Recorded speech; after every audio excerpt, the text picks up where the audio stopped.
주간 잘 살아 계신가요? 와, 날씨가 너무 덥죠? 참 큰일입니다. 큰일. 동해인가 어딘가에는 아열대 기후 영향으로 바다에 수온이 올라가서 참 다랑어인가가 뭔가가 잡혔다 그러더라고요. 근데 거기서 잡을 수 있는 그 어획 수확량이 정해져 있어요. 1,500kg 정도. 근데 너무 많이 잡힌 거예요. 나머지 다 어떻게 했을까요? 폐사시키는 거예요. 여러분, 앞으로 모르겠습니다. 우리 한 25년 뒤 정도 되면 사막이 되는 지역이 많아진대요. 심각합니다. 지금 자연이요, 지구가, 여기 계신 우리 장로님들, 권사님들, 집사님들 세대 다 끝나고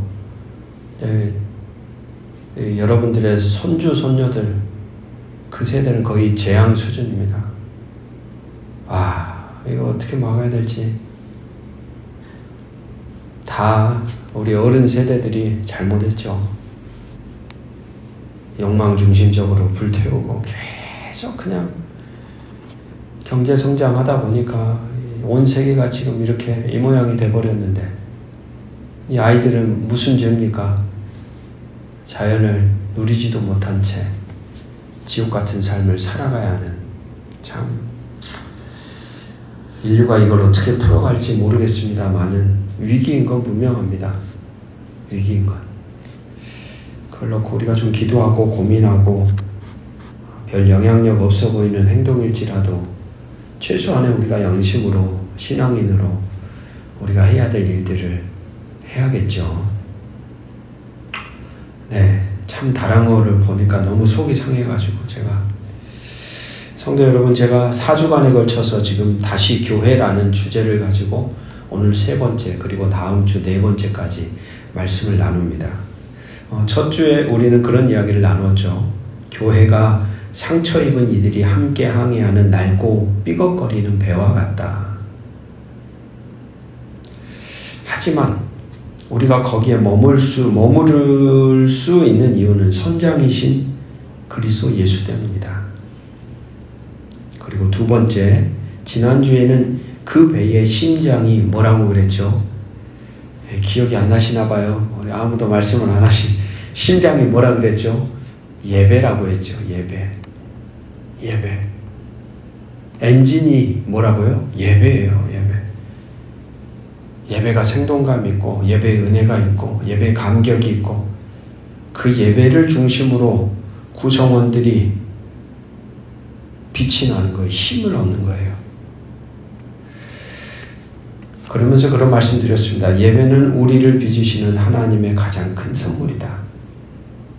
오늘 이 시간도 여러분들에게 선물이기를 주의 이름으로 축복합니다. 선물요. 안 나오신 분들 안타깝죠. 나오셔야 되는데 여러 가지 이유가 있어요.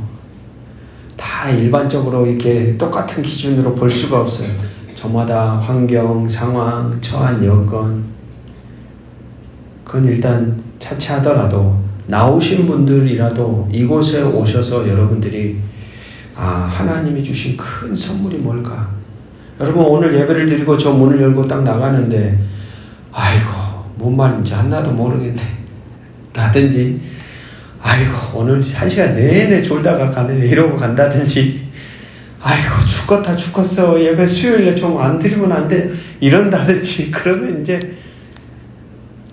목회자인 저도 괴로운 일이고 오신 여러분들도 죽을 맛입니다. 죽을 맛. 가장 큰 선물이 뭘까? 네, 저는 그런 기대를 갖고 사실 오늘 또 이 자리에 서요. 매주 그런 마음으로 섭니다. 오늘 말씀을 전하는 나에게는 하나님이 뭘 주실까? 오신 분들에게는 각기 다른 인생에 어떻게 연결이 돼서 뭘 하나님이 또 저들을 지탱하게 할까? 이런 고민을 갖고 이 자리에 섰는데, 분명한 건 그 배의 엔진은, 심장은 예배다. 예배고, 예배는 우리를 빚으시는 하나님의 가장 큰 선물이다. 여러분, 그러니까 시험이 들거나 마음이 어렵거나 내 인생이 막 풍지박산 나가지고 깨졌을 때 다른 거 다 내려놓더라도 끝까지 잡아야 될 게 사실 예배예요. 예배 자리마저 놓아버리면 진짜 이제 완전히 휩쓸려 가요. 정신 못 차리는 거예요. 내 개인의 예배가 될 수도 있고요. 공적인 예배의 자리가 될 수도 있고 내 경건한 삶의 자리가 될 수도 있고 다 놓치더라도 여러분이 반드시 꼭 잡아야 될 것 하나, 이게 예배구나. 그 생각을 우리가 간직해야 됩니다. 오늘 그러면 우리는 우리 마음에 이런 솔직한 질문이 있을 수 있습니다.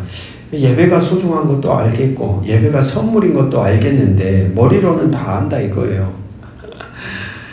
근데 왜 예배가 이렇게 지루하게 느껴질까요? 목사님 책임 아닙니까? 라고 물으실 수 있는데 제 책임도 있죠. 제 책임만은 아닙니다. 시간을 거슬러 올라가 볼까요? 여러분, 한국교회에서 목회자들이나 선교사들이 설교할 때 그들의 언변이 뛰어나서 여러분 회중들이 뒤집어졌을까요? 참 신기해요. 몰랐던 그 시대에 놀라운 일들이 일어났어요. 그러니까 이 예배라는 것은 여러분 설교자 한 사람의 몫이 아니라 설교자와 성도들과 함께 예배드리는 우리 모두가 같이 상호작용 속에 하나님이 부어주시는 은혜가 있는 거예요. 같이 만들어가는 거예요. 같이. 오늘 그 부분에 대해서 여러분들하고 얘기를 나눌 텐데요. 신영복 선생님이 쓰신 글에 이런 내용이 있습니다. 들어보십시오. 자동차로 빠르게 지나가는 사람에게 1m의 코스모스 길은 뭐에 불과할까요? 한 개의 점이죠. 1m면 여러분 여기서부터 한 요 정도밖에 안 됩니다. 자동차를 차고 지나가는 사람은 이게 어떻게 지나가요? 그냥 점이에요. 그러나 천천히 걸어가는 사람에게는 이 가을을 남김없이 담을 수 있는 아름다운 꽃길이 됩니다. 어떤 이에게는 한 개의 점이 되고 어떤 이에게는 아름다운 꽃길이 됩니다. 그 중요한 차이는 어디에 있습니까? 속도에 있죠. 속도. 오늘 우리가 잃어버린 게 바로 그런 게 아닐까 하는 생각이 들어요. 여러분, 빠른 시대를 살아요, 우리가. 예배조차도 하나의 점으로 그냥 생각해요. 좀 속도를 늦추고 내 내면에, 내 마음에, 내 생각에, 내 감정에, 내 존재의 속도를 좀 천천히 늦추고 차분히 바라보고 사람을 볼 때에도 말씀을 볼 때에도 예배의 자리에 설 때에도 내 존재를 좀 차분하게 천천히 걸어가야 하는데 우리가 예배의 자리에 서 있을 때도 너무 분주하고 너무 빠르고 너무 정신이 없고 한 개의 점이에요. 하나님은 분명히 아름다운 코스모스 길을 우리에게 만들어 놓으신 것 같은데 1시간이라는 이 시간을 허락해 주셨는데 거기 있는 사람의 마음이 너무 분주하니까 이게 1시간이 아니라 그냥 1초처럼 눈 깜짝하고 나면 아유 예배 끝났네. 나간다는 거예요. 여러분, 예배는요 가장 먼저 우리가 생각해야 될 건 뭐냐? 우리가 하나님께 무엇을 하는가가 우선이 아닙니다. 예배는 같이 한번 따라해 볼까요? 하나님이 우리에게 행하신다. 그게 먼저인 거예요. 하나님이 먼저 우리를 향하여 행하시는 거. 그래서 옛날에는 예배의 자리마다 항상 뭐가 있었다 그래요? 성찬이 항상 있었어요. 성찬식. 그나마 저희 교회도 성찬식을 진짜 자주 하는 편입니다. 일반 교회 가면 성찬식 해요? 안 해요? 안 해요. 루터교, 양진희 목사님 오셔서 하신 루터교 있잖아요. 루터교. 우리 대한민국에서는 몇천 명밖에 안 되는 아주 소수 교단. 하지만 유럽 지역에서는 아주 대형화된 교단인데 루터교는 매번 성찬합니다. 매번. 그게 예배예요. 거기서. 여러분, 성찬의 의미가 뭐예요? 하나님이 우리를 향해 뭐 하시는 자리예요? 은혜를 베푸시는 거예요. 은혜를.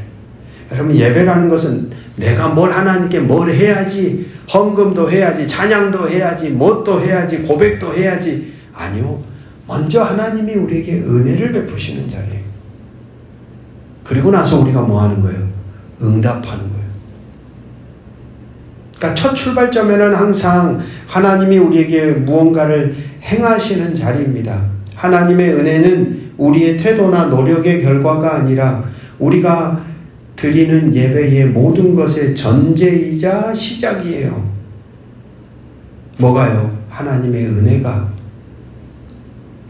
자, 그렇다면 이런 질문 해볼 수 있죠. 그러면 우리의 태도는 왜 중요합니까? 은혜를 주시는데 하나님은.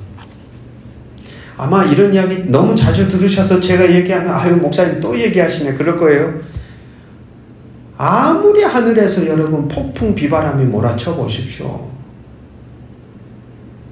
예배당에 와서 계속 다른 생각 하신다니까요. 먼 산 보고 계신다니까요. 성경을 읽어도 다른 걱정 근심에 그냥 마음이 딱 꽂혀가지고 말씀은 분명히 눈으로 읽어요.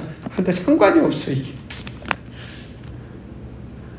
아무리 비바람이 몰아친다고 한들 이 냄비를 갖다가 뒤집어 놓으면 물이 안 담겨요. 그렇기 때문에 여러분 우리의 태도는 중요해요. 하나님의 능력이 없어서가 아니라 거기에는 하나님의 뭐가 있어요? 인간의 자유 선택권을 존중하는 하나님의 마음이 있죠.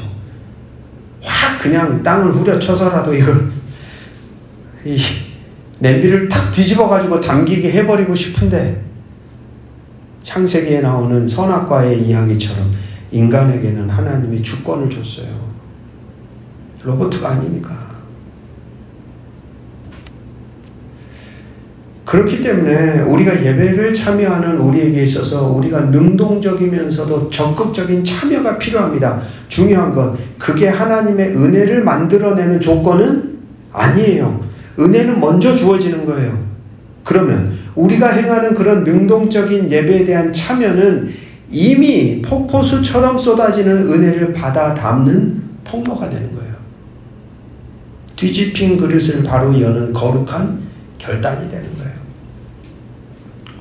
바로 이러한 전제 위에서 오늘 우리는 어떻게 예배의 수동적인 관객에서 능동적인 참여자로 변할 수 있는지를 함께 나누고 싶습니다. 먼저 우리는 예배가 무엇인지에 대한 관점부터 바꿔야 합니다. 오늘 본문 골로새서 3장 16절은 예배가 어떤 모습인지 아름답게 보여줍니다. 16절로 다시 같이 한번 차분히 천천히 의미를 생각하며 읽어보겠습니다. 16절입니다. 시작. 그리스도의 말씀이 너희 속에 풍성히 거하여 모든 지혜로 피차 가르치며 권면하고 시와 찬송과 신령한 노래를 부르며 감사하는 마음으로 하나님을 찬양하고. 오늘 본문은 예배를 일방적인 관람이 아니라 온 성도가 함께 참여하는 역동적인 행위로 묘사하고 있죠. 찬양은 단순히 듣는 음악이 아닙니다. 가사를 곱씹으며 나의 고백으로 부르는 거예요. 말씀은 지식을 얻는 것을 넘어 내 삶에 비추어 아멘으로 받아들이는 거죠. 기도는 나 혼자만의 독백이 아니라 옆 지체의 믿음을 세워주며 함께 연대하는 겁니다. 이어지는 겁니다. 나를 비추고 그 거울에 비친 옆 지체의 모습을 보며 함께 아파하고 기뻐하는 거룩한 대화가 기도죠. 이 모든 것을 한마디로 요약하면 예배란 일방적인 공연이 아니라 삼중의 대화입니다. 누구요? 하나님, 그리고 나, 그리고 우리라는 공동체가 함께 소통하는 거룩한 대화가 바로 예배예요. 따라서 우리는 질문이 바뀌어야 합니다. 오늘 교회에서 무엇을 보여줄까가 아니라 나는 이 거룩한 대화에 오늘 어떻게 참여할까? 그러니까 예배도 여러분 주보에 순서들이 쭉 있잖아요. 교동문도 있고 사도신경도 있고 찬양도 있고 기도도 있고. 그러니까 구경꾼이 되면 안 되는 거예요, 사실. 말씀을 낭독할 때에도 내 존재를 담아 거기에 다 내 마음을 쏟아. 찬양을 할 때에도 그 가사 한 구절 한 구절이 나와 어떤 고백이 되고 어떤 인격적인 고백이 돼 지금 하나님을 향해 드려지고 있는가를 고민해야 되는데, 바로 그 삼중적 대화에 내가 들어가기 위해 내 마음을 잘 추스려야 하는 자리가 사실 예배입니다. 그래서 첫 번째, 예배의 관점을 바꿔야 됩니다. 관객에서 참여자로. 구경꾼이 되면 안 되죠. 예수님 곁에 누가 있었어요? 무리가 있었잖아요. 근데 무리만 있습니까? 또 누가 있어요? 제자가 있었듯이. 두 번째는 예배의 태도에 대한 겁니다. 예배가 거룩한 대화임을 깨달았다면 이제 우리는 구체적인 태도의 변화가 필요합니다. 존 프리처드라는 사람이 쓴 책에 보면 예배를 오케스트라 연주에 비유합니다. 여러분, 관현악 때는 혹시 이렇게 연주하는 거 협연하는데 가보신 적 있으세요? 예. 나중에 기회 되면 꼭 가보셔야 됩니다. 여수 예울마루도 있고 순천에도 간혹 오더라고요. 가시면 시작 전에 난장판이죠. 그 관현악단 사람들이 뭐하고 있어요? 뭐해요? 예, 지금 이렇게 대답하시는 게 구경꾼이 아니라 적극적인 참여자로 얘기하시고, 조율하잖아요. 윙, 막 혼자서 막 소리 내고 둥둥둥둥 막 두드리고 정신없이. 훌륭한 오케스트라는 지휘자가 등장하기 직전에 각자 악기를 조율하며 자신들의 마음을 가다듬죠. 그 소리는 다 소음처럼 들립니다. 하지만 최고의 연주를 준비하기 위한 하나의 과정인데 꼭 그런 모습이 우리의 예배도 마찬가지가 아닐까. 어떻게 하면 우리의 영혼을 조율하고 능동적인 예배자로 우리는 설 수 있을까? 우리에게는 어떤 조율이 필요할까? 첫 번째 한번 따라해 볼까요? 거룩한 멈춤을 연습합시다. 이런 이야기가 있어요. 인디언들에 대한 이야기인데, 말을 타고 달리다가도 인디언들이 말을 타고 달리다가도 잠시 멈춰선대요. 왜 멈춰설까요? 인디언들이 수수께끼 같죠. 이 대목을 읽으면서 제가 와, 그렇구나. 말을 타고 달리다가도 잠시 멈춰서 영혼이 따라올 때를 기다렸다는 인디언들의 지혜가 있답니다. 너무 빨리 막 치니까 영혼이 저 뒤에서 못 따라옵니다. 그러니까 한참 달려가다가 인디언들이 멈춰선다는 거예요. 왜요? 내 영혼이 도착하기를 기다려. 여러분, 우리가 예배 자리에 있을 때 지정의, 나의 전 존재가 하나님 앞에 서 있어야 되는데 자꾸 우리는 하나를 그냥 빼놓고 오는 것 같은. 전 존재가 하나님을 향하고 있어야 되는데 내 마음 딴 데 가 있어요. 내 감정 다른 데 가 있어요. 내 의지 다른 곳에 가 있어요. 분명 소리도 들려요. 눈도 보고 있어요. 습관에 젖어서 익숙해서 예배 형식 하나 따라가는데 아무 지장이 없어요. 곁에서 볼 때는 저 사람 예배 참 잘 드리고 있구나 생각합니다. 그런데 안에 인디언들처럼 영혼이 빠져 있는 거예요. 분주함은 여러분 성찰의 시간을 허락하지 않습니다. 제가 느끼기에 기독교인들에게 요즘 가장 중요한 것은 바로 이 성찰입니다. 자기를 바라보는 것, 자기의 감정을 체크하는 것, 자기의 마음을 제대로 분별하는 것. 여기에는요, 시간이 필요해요. 뚝딱뚝딱 알아차려지지가 않아요. 여러분, 기도할 때 하나님께만 오롯이 집중하기가 쉬우신가요? 어렵습니다. 새벽에 만약에 기도를 한 30분 한다. 그 중에 한 20분은 없는 생각이에요. 제가 그런다고요. 제가. 분명히 시작은 기도를 하거든요. 한참 기도하고 있으면 다른 생각하고 있어요. 이런 다시 뒤통수 한 대 치고 다시 또 기도해요. 한참 생각하다가 또 다른 생각하고 있어요. 여러분, 사람의 존재 안에요, 분심이 계속 일어나요. 내 마음을 자꾸 나눠요. 그래서 우리에겐 사실 시간이 필요해요. 영성은 그래서 항상 기본적인 시작이 뭡니까? 기다림, 고독, 침묵, 여유. 그러니까 현대인들하고 이 영성은 진짜 코드가 안 맞을 수밖에 없잖아요, 여러분. 우리는 제 시간에 밥 먹어야 되고, 제 시간에 일을 처리해야 되고, 제 시간에 뭘 하라고 계속 세상의 채찍질 속에서 막 앞을 달려가기 바쁜데, 거기서 갑자기 기독교 신앙인들에게 뭐라 그래요? 너 멈춰서 잘 가고 있어? 뒤도 좀 돌아봐봐. 너 마음은 괜찮아? 곁에 선 사람은 괜찮은 것 같아? 이런 질문이 사실 성경을 통해 영성적인 질문으로 우리에게 있거든요. 근데 이런 질문들을 하려면 시간이 필요한 거예요. 멈춤이 필요한 거예요. 여러분, 멈추지 않으면 엉뚱한 곳을 향해 갑니다. 중요한 건 바른 방향을 향해 가는 게 중요하지, 빨리 가는 거 아무 소용없어요. 그래서 여러분, 예배의 자리에 딱 오기 전에 시간을 조금 넉넉하게 갖고 와서 미리 틀어놓은 음악에 맞춰 내가 눈을 감고 내 마음은 지금 분주한가? 그런 여유가 있으신가요? 내 마음은 지금 평온한가? 내 생각은 지금 잠잠한가? 내 감정은 어떤가? 마치 인디언들이 영혼을 기다리듯이 오늘 우리에게도 의지적인 멈춤이 필요하다는 말입니다.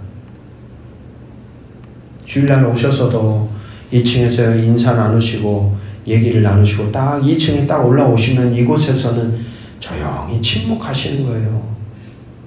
내 마음을 조율해야 돼요. 근데 예배 전까지도 우리는 많이 어수선해요. 같이 예배 드리는 사람에 대한 어떤 존중, 이 한 시간이라도 우리가 하나님께 오롯이 집중하자라고 하는, 어떻게 보면 우리의 어떤 약속이 필요해요. 약속이. 그러면서 이런 기도를 우리는 해야 되죠. 하나님, 지난 한 주간 저를 어지럽혔던 모든 생각과 감정을 당신의 발 앞에 내려놓습니다. 여러분 아십니까? 내 마음을 잠잠하게 하는 것조차도 내 마음대로 안 되거든요. 그 예배 자리에 딱 섰을 때, 하나님, 내 마음이 참 복잡하네요. 지금 내가 예배에 와러 왔는데, 예배 자리에 왔는데 내 마음이 참 복잡하네요. 지금 이 모든 소음을 멈추고 하나님께 내 존재 중심이 당신을 향하고 싶습니다. 이런 기도가 사실 우리에게 필요한 거죠. 여러분, 이런 어떤 결단, 이런 멈춤의 시작을 통하여 예배의 자리로 들어가는 것과 허겁지겁 분주함 속에 사람들과의 웅성거림 속에 앉자마자 찬양하고 하는 것과는 다른 거죠. 조율이 필요해요. 오케스트라 관현악단을 꼭 생각하십시오. 두 번째는 예배의 각 순서에서 같이 한번 따라해 봅시다. 나의 응답을 찾아봅시다. 찬양을 부를 때는 그저 멜로디를 감상하는 것을 넘어 이 가사 중 오늘 나의 기도가 될 한 줄은 무엇인가? 한 줄을 온 마음으로 붙잡고 고백하는 거예요. 설교를 들을 때는 수많은 말씀 중에 성령께서 지금 나의 심장을 관통하는 한 문장은 무엇일까? 귀를 기울여 보는 겁니다. 제가 좋아하는 김기성 목사님은 설교에서 선포되는 설교에 대해 이런 이야기를 하더라고요. 살아있는 말은 사건을 일으킨다. 설교는 단순히 좋은 정보를 듣는 시간이 아닙니다. 오늘 내 삶에 사건을 일으킬 그 말씀을 거룩한 기대를 가지고 받아 안을 때 예배는 더 이상 지루할 틈이 없죠. 여러분들이 그런 마음으로 들으신다면 설교자인 제가 엄청 긴장할 겁니다. 정신 똑바로 차려야지.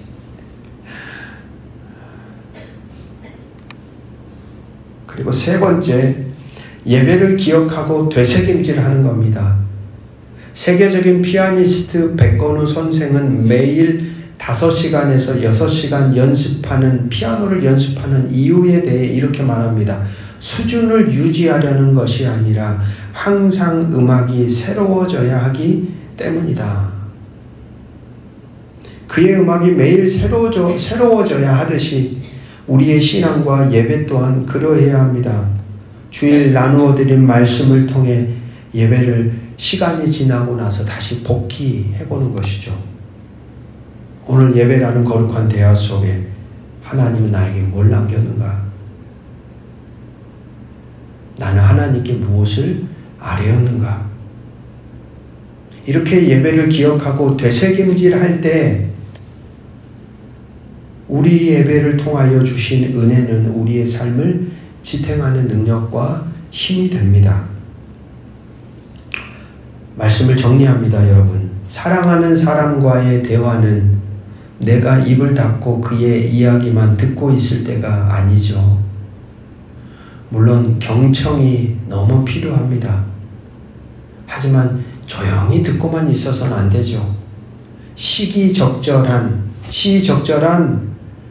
반응, 응답이 필요합니다. 나의 마음을 열고 진심으로 반응할 때 비로소 사람과 사람 사이의 관계가 깊어지듯이 저는 하나님과의 만남인 예배도 동일할 거라고 저는 생각합니다. 여러분, 우리가 예배의 감격을 잃어버린 이유는 예배가 지루해서가 아니라 우리가 관객의 자리에 서 있을 때가 많기 때문입니다.